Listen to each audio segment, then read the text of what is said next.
Muito bem, somos assim mesmo? Somos assim. Falamos sobre família, falamos sobre homens e mulheres. A pergunta é, você é desse jeitão mesmo assim? Ou é uma versão meio complicada, meio machucada, meio ferida? Eu costumo dizer para as pessoas que a gente tem um pouco mais de conversa através do discipulado, da orientação na palavra, dizer o seguinte, que na maioria das vezes nós estamos um pouco longe daquilo que Deus quer que sejamos. Eu faço uma pergunta assim, em tom de brincadeira, só para a gente começar a cutucar. Você quer que troca, é isso? Esse aqui? Fico com dois então assim agora? Vai ficar bonito na foto. Muito bem, para a gente não perder tempo, vai assim mesmo. Então de repente a gente está, eu faço essa pergunta que é assim, você realmente acha que você hoje, do jeito que você está cumprindo a vontade de Deus para a sua vida? Aí aquela perguntinha que eu faço, a cara do outro lado fica meio assim, né? Fica, não sei, pastor, acho que não. Pode melhorar. Aí uns são assim, mais francos, pastor, está longe de eu viver aquilo que Jesus planejou para a minha vida. E a pergunta seguinte é assim, o que falta então para que você possa viver exatamente aquilo que Deus quer para você? Somos assim? Muito bem. O tema da nossa mensagem de hoje é ainda é tempo. Porque nós normalmente olhamos para a vida e quando alguém vai chegando assim com os anos a mais da história, vai olhando para a sua própria vida e dizendo assim, lá atrás, né, quando a gente chega com 80, com 90, alguns mais teimosos, com 100 anos, olha para trás e fala assim, ele podia fazer isso diferente, podia viver isso de maneira diferente, poderia, né? E essa é uma realidade, a gente olha para trás e vê isso.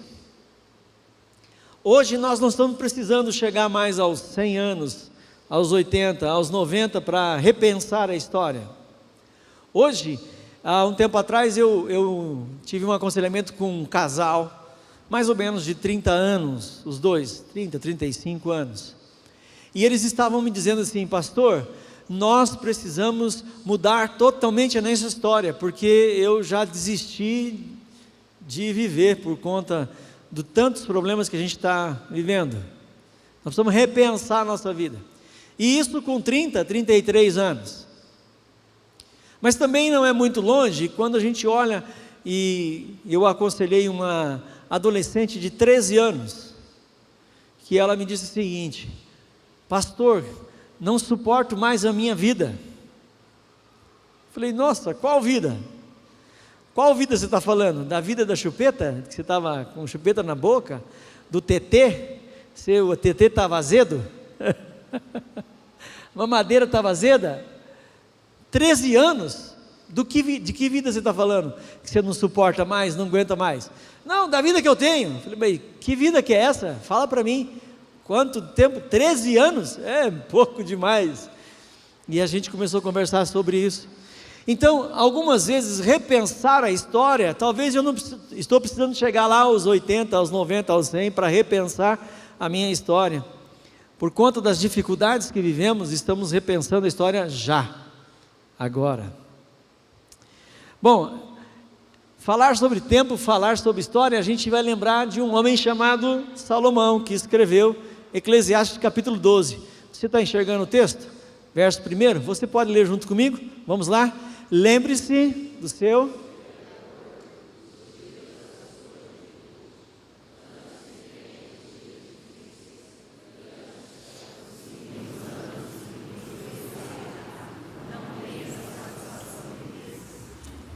Eu disse pela manhã que quando leio esse texto, a minha impressão é que, guarda aí que eu não estou falando heresia não, viu?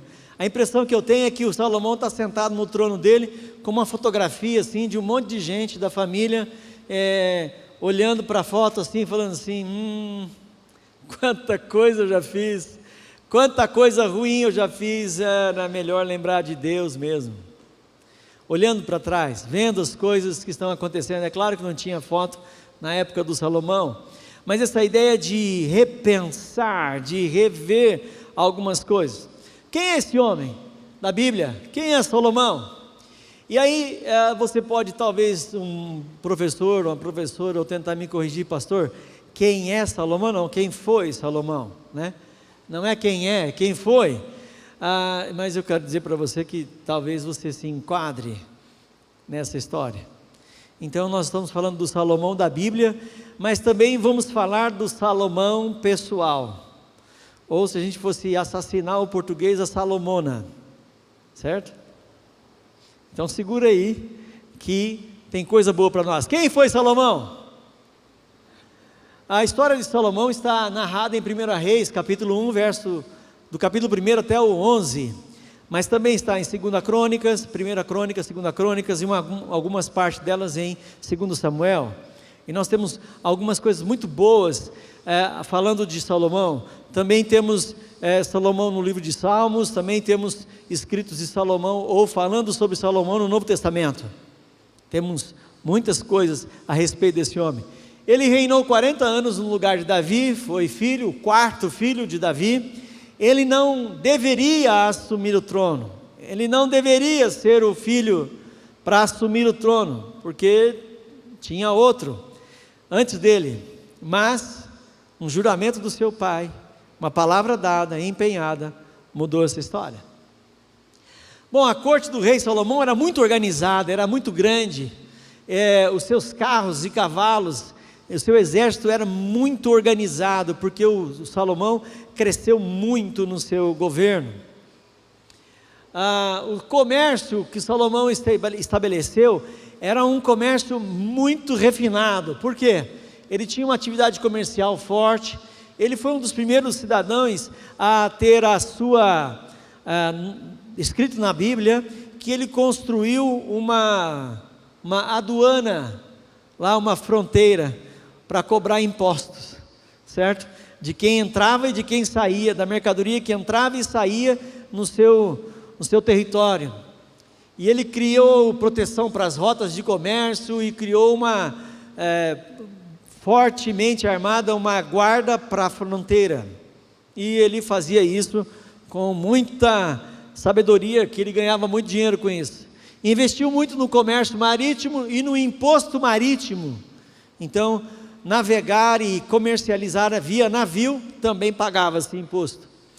A diplomacia de Salomão era marcada pelos casamentos, alianças. Ele não teve guerra, ele não saiu guerreando, matando seus vizinhos, ele fazia parceria e casava-se. Bom, o Salomão construtor, como ele era muito inteligente, muito sábio, ele construiu o templo de Jerusalém, a maior de todas as suas construções. 13 anos para construir o templo de Jerusalém, 7 anos para construir o seu palácio. Estava junto com, anexado, ele também construiu o seu palácio. Também construiu um palácio na floresta do Líbano, um aqueduto em Jerusalém, a água que passava por baixo, que também tinha uma parte de água e tinha uma parte de esgoto, porque ele estabeleceu o sacrifício no templo.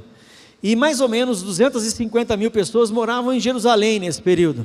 Só que quando juntava para as festas da Páscoa, de Pentecostes e da colheita, talvez 1.200.000 pessoas em Jerusalém. Então precisava de bastante água passando e levando a sujeira embora. E Salomão planejou isso, arquitetou isso e botou a obra em dia. A sala do seu trono, onde ele realizava os julgamentos, ficou famosa. Existem livros escritos a respeito só da sala do trono, do juízo de Salomão. A sua sabedoria era maravilhosa. Ele construiu uma casa para a filha de Faraó. Ele casou com Faraó, um dos mais expoentes, força militar naquele momento, o Império Egípcio. E ele casou com a filha, estabelecendo aliança, e construiu para ela uma casa, um palácio bem grande. e ele construiu a sua residência. E aí você vai fazendo conta de matemática aí. O 1 Reis vai dizer que Salomão teve 700 esposas e 300 concubinas.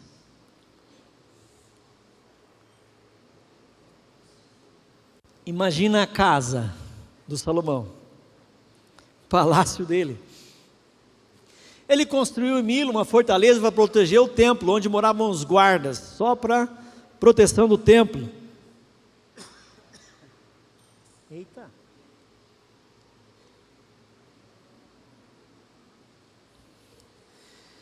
Ele construiu a cidade,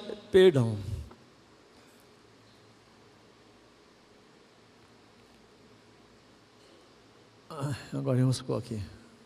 Agora não foi só a garganta que enroscou. Que deu. Agora não foi mais. Alguém pode me ajudar aí com o dedinho, santo?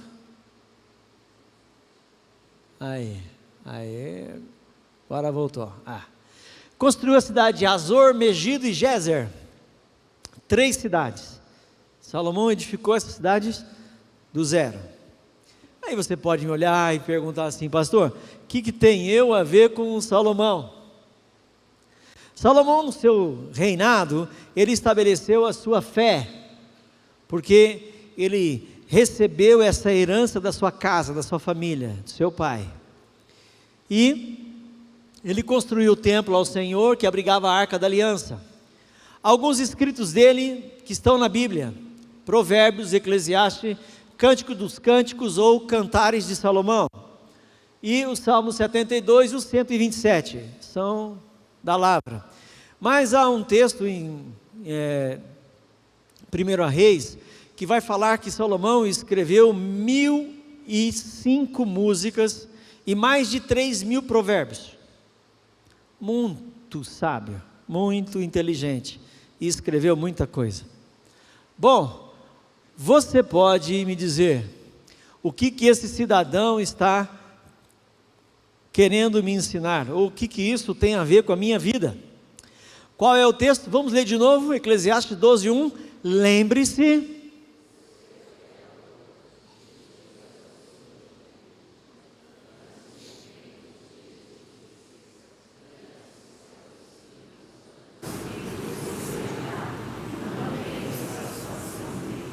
Não tenho satisfação neles. Era mais ou menos como Salomão pegando uma foto e olhando para o passado, e vendo algumas pessoas que estavam presentes, outras que estavam longe. Essa não é a foto da minha família, e nem da foto da família de ninguém aqui. Eu peguei uma foto na internet, para não gerar constrangimento e nem nenhuma situação. Por quê? Porque essa é uma situação, é uma realidade em que nós estamos vendo e percebendo que no meio de algumas situações ou algumas famílias, as coisas já não são mais as mesmas. E eu e você estamos vivendo tempos difíceis, talvez como pessoas que já não estão mais no nosso meio. Talvez, se a gente fosse trabalhar aqui a imagem, talvez uma pessoa poderia desaparecer, esse aqui, ou essa já não está mais envolvido. Talvez alguém já esteja longe, não morreu, mas está afastado, porque já brigou em casa, já discutiu com o irmão, já rompeu o relacionamento e já não está mais na foto. Aliás, nem nos convites de casamento, noivado, nem de festa de final de ano. Ou como alguns dizem assim: o fulano vai no Natal? Vou. Vai. Então você vem no ano novo na minha casa. O fulano vai estar lá na Páscoa, vai, então eu vou no culto de Pentecostes. Não quero encontrar o cidadão. As coisas, gente que caminhou bem, que caminhou junto, agora não estão mais juntos, estão separados. Pessoas que já morreram, pessoas que se afastaram por causa da morte de alguém. Eu não sei se na sua casa é assim, mas infelizmente, quando a gente perde uma pessoa muito especial, aquele grupo que estava no entorno dessa pessoa também acaba desaparecendo, certo? Normalmente quando morre o pai, ou quando morre a mãe, os irmãos dão aquela meio desagregada assim, já não se reúne mais, já tem mais uma agenda concorrida, já tem tanta coisa para fazer, já não consegue mais dar aquela ênfase, aquele valor, porque vou encontrar o fulano lá, né? Não vou não, então tá bom, então a gente deixa. Agora preste atenção, se essa realidade acontece no meio da casa, no meio da família, será que ela acontece na igreja também? Será que ela acontece no meio do povo de Deus? Perguntinha para mim e para você: você tem foto do seu batismo? Do dia do seu batismo? Você tem foto do dia do seu batismo, da profissão de fé? Ah, que legal. Tem hora que você dá uma olhadinha e fala assim: nossa gente, cadê aquele fulano? Nossa, ele fez profissão de fé comigo, desapareceu. Por onde anda aquele? Está ali envolvido, gente que começou com você na carreira cristã, na fé cristã, na sua célula, de repente desapareceu. Ué, cadê o cidadão? E uma pergunta vem na minha cabeça, e talvez venha na sua também: como é que aquele irmão que cantava tão alto, que tocava e se emocionava, que orava maravilhosamente bem, que era um excelente líder de célula, que era um excelente presbítero da igreja, que era alguém que somava muito, um diácono, uma diaconisa abençoada, como que aquele homem, aquela mulher, simplesmente esfria na fé e começa a desaparecer, e o lugar onde ele sentava já não senta mais, está vazio? O que acontece no meio dessa história? O Salomão viveu essa realidade, desde um homem separado por Deus, um homem que orou a Deus e Deus respondeu a ele, falou: Salomão, me agradei da sua oração. Olha, já pensou se ele fala assim: Juliano, agradei da sua oração, vou dar o que você pediu e mais alguma coisa além ainda. Ai, que maravilha! Um homem desse, que constrói um templo maravilhoso, suntuoso, reveste ele de madeira, e a madeira cobre a madeira de ouro. Meu Deus do céu, que maravilha! E quando eles consagram esse templo, e a glória do Senhor desce naquele lugar, e cheio de fumaça da presença do Senhor, e ele diz: Salomão, me agradei dessa história aqui, ficou chique o negócio. Como que um homem desse pode perder a fé? Como que alguém que você conheceu e que era um homem de Deus, uma mulher do Senhor, firme, forte, ousado, que cantava, que louvava, que orava, que ministrava, que pregou o evangelho para tantas pessoas, agora está longe de Deus? Como que isso pode acontecer? Eu costumo chamar isso de entulho. Porque o Juliano inventou, o Juliano é sabido? Não, porque está na Bíblia. Gênesis 26, 15. É a história de Isaac, quando ele vai para o Egito, quando ele volta para a sua terra, os seus inimigos entulharam os poços. Lá embaixo tinha água boa, mas estava cheio de entulho. Ninguém mais tinha acesso à água. E assim, na minha história e na sua, se nós permitirmos, se eu e você deixarmos, nós vamos ficar entulhados. Com o que o Salomão ficou entulhado? Olha a primeira coisa: sabedoria, conhecimento. Eclesiastes 1, 12 e 13. Vamos ler, por favor, você pode me ajudar?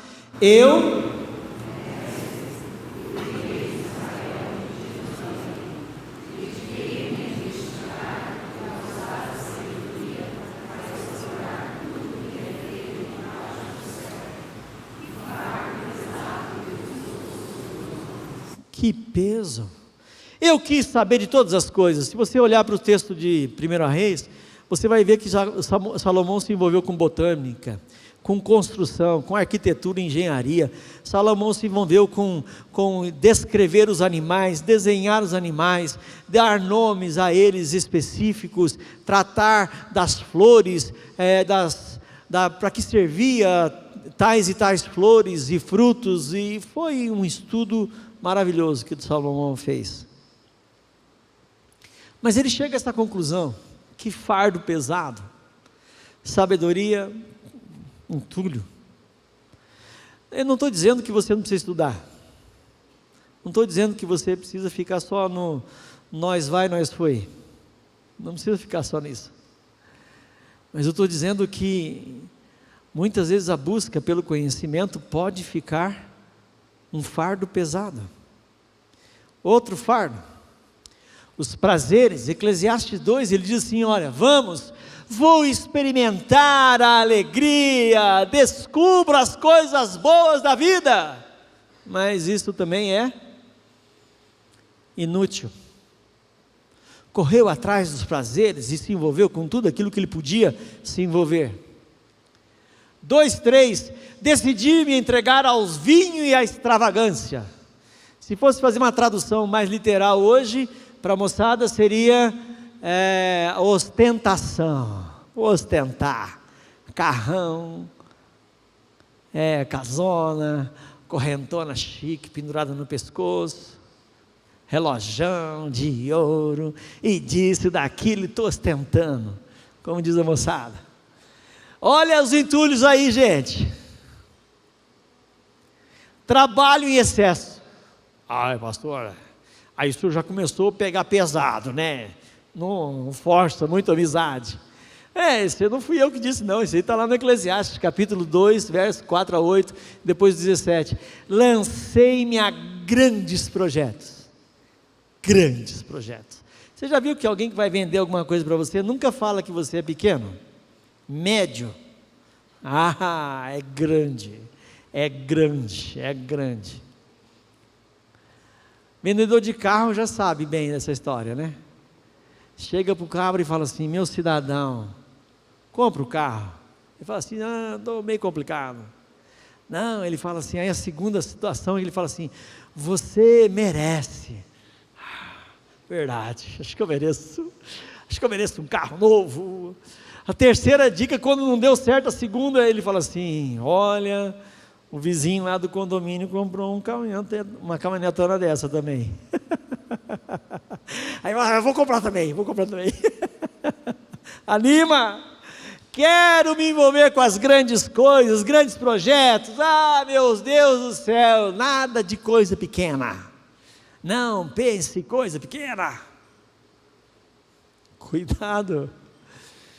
Futilidade do poder. Salomão era um homem poderoso, mandava em tudo, mandava prender e soltar. Riqueza. Homem mais rico da face da terra. Até hoje estão procurando as minas do rei Salomão, certo? Que diz a lenda que ele tirou todo o seu tesouro de lá e foi esconder em cavernas, em minas. E aí está até hoje gente procurando a tal das minas do rei Salomão. Até o Indiana Jones está procurando ela. É um negócio terrível isso.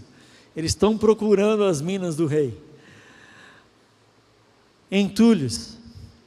Sabedoria, conhecimento, prazeres, entregar-se ao vício, trabalho em excesso, futilidade, poder. Resumo da ópera: dinheiro, sexo, poder e prazeres. Isso é ruim? Não. Na medida certa, no tempo certo, na hora certa, com a pessoa certa. Maravilha. Bênção de Deus. Salomão se entregou a todas elas. Entulho. Até a experiência de fé dele, maravilhosa. Obrigado, Fábio. Eu já fui umas 3 vezes ali por perto. Até a experiência com o Senhor afetou até a sua fé. Irmãos, quando você começa a receber coisas, entulho para a sua vida, valores, padrões, você deixa de pensar e valorizar aquilo que a Bíblia fala que é importante para você. Segura aí a primeira experiência, a segunda, maravilha. O tema do nosso sermão hoje é: ainda é tempo. Vamos dizer de novo? Qual é o tema do nosso sermão hoje? Ainda é tempo de olhar para os erros, de arrepender-se e buscar o Senhor. Pronto, podia parar aqui já. Essa é a história.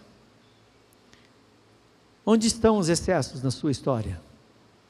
Onde estão os entulhos? E entulho, gente, é de pouquinho, viu? Vai entulhando. É igual assorear um rio. Não é de hoje para amanhã, é devagarzinho. E a água vai ficando rasa e para de correr. Vamos ler o texto de novo, por favor? Lembre-se.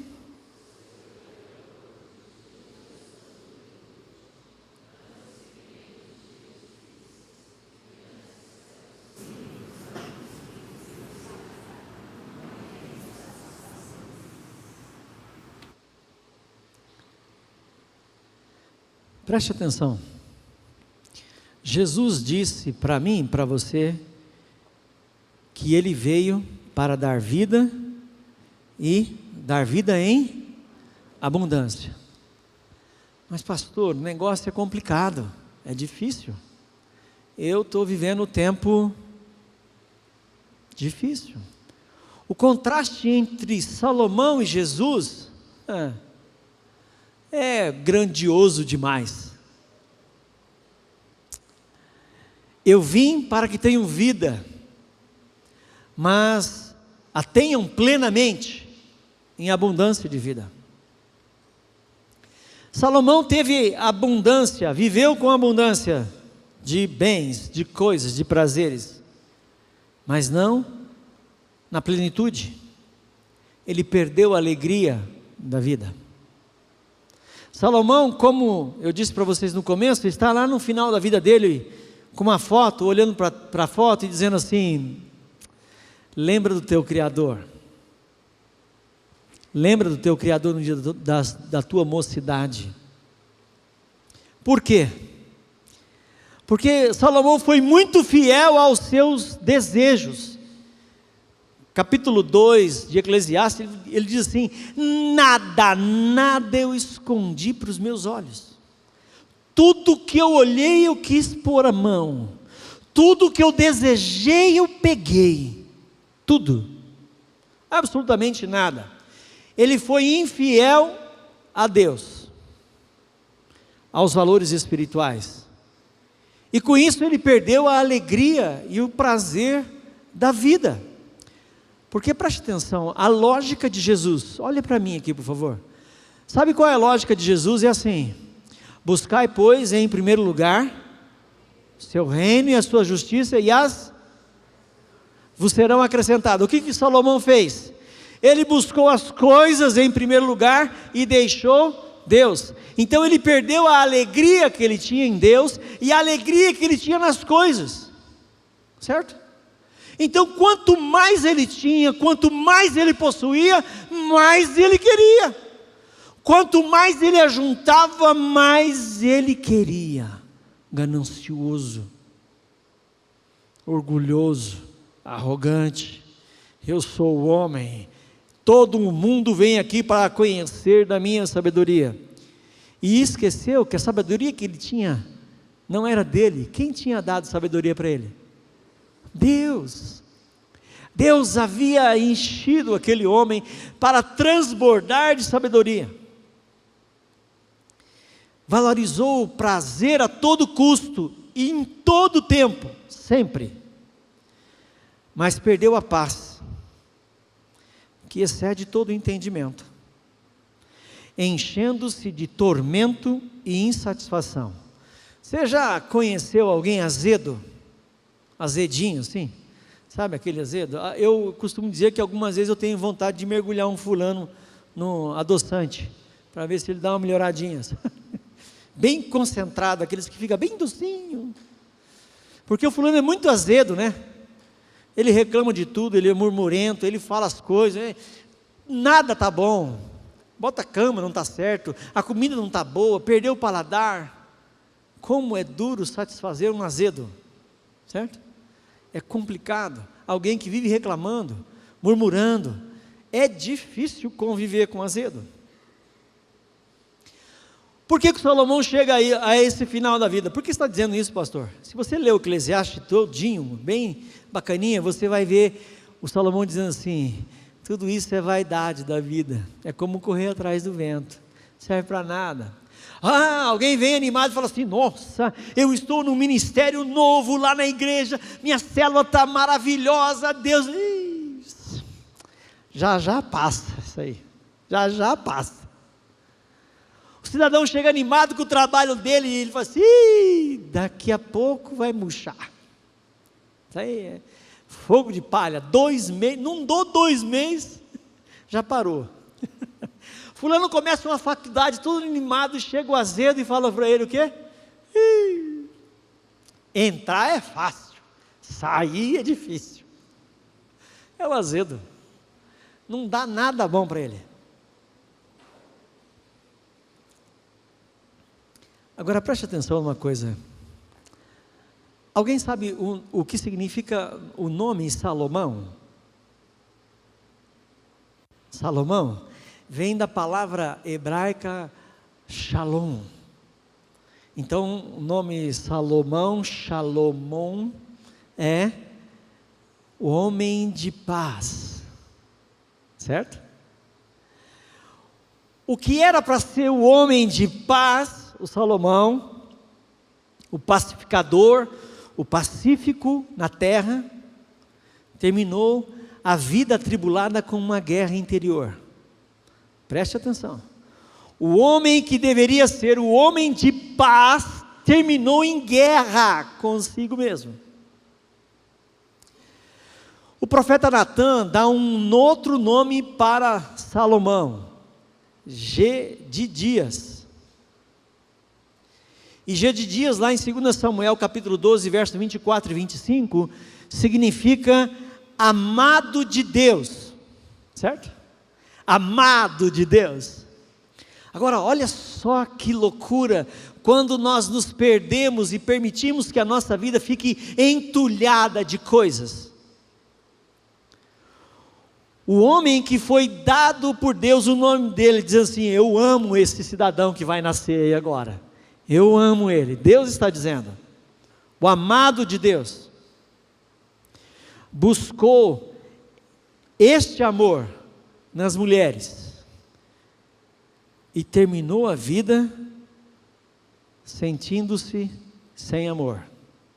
Teve 700 esposas e 300 concubinas. Faz sentido isso, irmãos? Um homem que Deus disse assim: eu amo esse homem, eu amo ele, assim como diz para Jesus: este é o meu filho amado, eu amo esse. Pode botar o nome dele de Gedidias, porque ele é amado do Senhor. E ele passa a vida dele buscando o amor em outro lugar.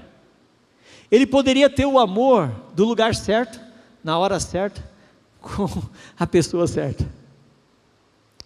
E eu digo para as pessoas o seguinte, que se Deus quisesse que nós fizéssemos, que os homens, que a nossa cultura fosse poligâmica, Ele teria criado o Adão e várias Evas. Era só contar as costelas, né? Tem um monte do lado de cá, tem um monte do lado de cá, tira uma costela para cada mulher e estava tudo certo. Né?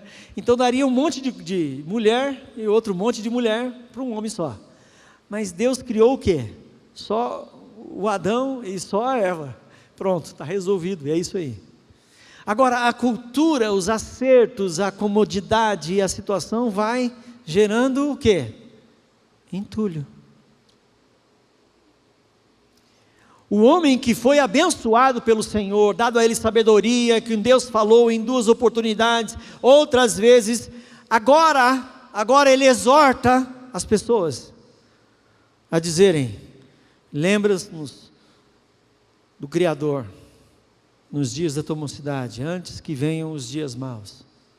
Esse homem que tinha uma intimidade com Deus, agora ele vive o silêncio de Deus na vida dele.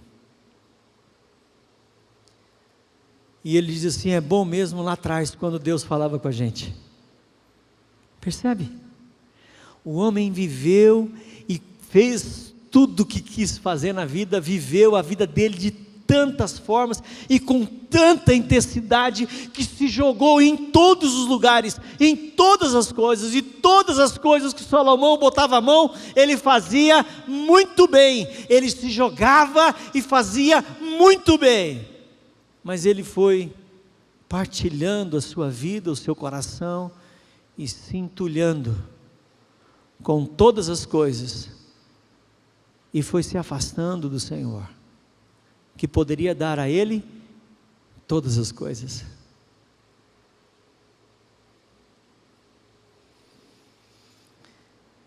Se você fosse pensar numa fotografia agora, lá da sua casa, que foto você ia pegar? Quem ia estar nessa foto? Quais são as pessoas que estariam nela?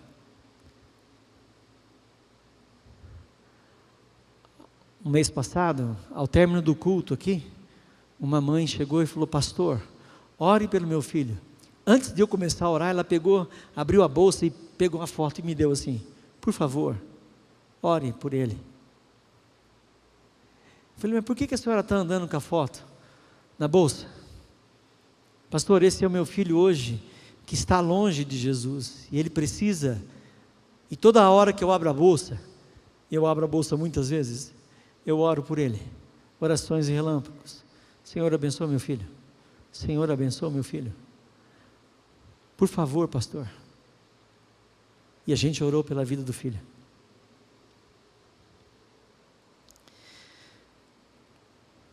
Homens e mulheres que tiveram uma experiência maravilhosa com Deus, estão frios na fé. Deixaram de orar, de ler a Bíblia, de crer. A incredulidade entulhou o coração, a racionalidade veio para a mente e tomou conta da casa, da família, e estamos nos perdendo,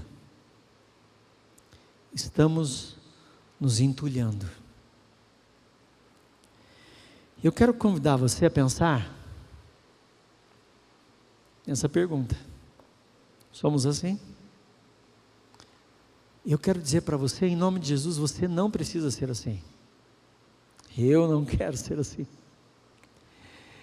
Estava fazendo as contas de quanto tempo eu cheguei aqui para a igreja, para Jesus, e Deus usou essa igreja em 1987, num tempo mais difícil da minha vida, tempo mais complicado da minha história. 1987, Deus visitou a minha vida. E 35 anos depois, eu estou aqui. Alguns dos meus amigos daquela época, quando a gente começou a ir para as escolas, falar de Jesus, a montar e desmontar o som da igreja, e levar, botar num carro e levar para pregar em tal lugar, um deles chegou para mim e falou assim, bateu no meu braço assim, e disse assim: já passa isso. Entulhado, certo? Então, se você não quiser ofender ninguém assim, e você não gostou muito do que o fulano falou para você, fala assim: muito obrigado, entulhado. Eu sei que tem um monte de coisa na sua vida que não está boa. E ele disse assim: olha, esse fogo de palha já acaba. Eu falei: não, Senhor, não deixa não. Graças a Deus, Deus tem nos dado a presença dEle, a direção dEle, o cuidado dEle, a orientação dEle. As pessoas falam assim: Juliano, por que você continua firme, pregando o Evangelho, falando de Jesus, querendo viver a vida do Senhor, a cada dia, a cada momento? Porque eu já fui entulhado,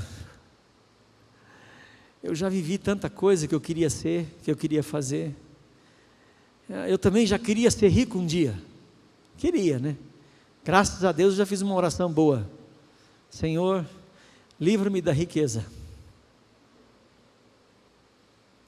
porque eu quero viver para a glória do Teu nome. Não quero ser preso, nem aprisionado pelo amor ao dinheiro. Senhor, me dê uma família, para que através dessa família eu possa glorificar o Teu nome. E o Senhor tem sido fiel. E eu quero desafiar você nessa noite. Talvez hoje, assim como eu disse no começo da nossa mensagem, que talvez pessoas com 70, 80, 90, 100 anos estejam olhando para trás e dizendo assim, talvez eu poderia viver minha vida diferente. Mas também eu disse para vocês que tem um casal de 30, 35 anos, que já quer viver a vida diferente, porque não suporta mais o que está vivendo. E também tem uma menina de 13 anos, uma adolescente, que já disse que não quer mais viver a vida dela. Talvez eu e você hoje precisamos encarar seriamente algumas coisas que possam estar entulhando a nossa vida. Como o coração do homem mais sábio da face da terra, como o coração do homem mais rico da face da terra, o homem que mais projetos fez na vida, um homem que qualquer um desejaria ser igual. Eu quero ser igual a Salomão. Mas que no final da vida, olha para trás e diz assim, bom mesmo era o meu tempo da minha mocidade. Lembra do teu Criador. Que tempo maravilhoso. Talvez ele tenha lembrado das coisas que ele fez para Deus, das reuniões de oração, dos cultos, dos irmãos abençoados que estavam ao seu lado. Quanta coisa maravilhosa Deus já fez. E alguns já estão ficando pelo meio do caminho, entulhados.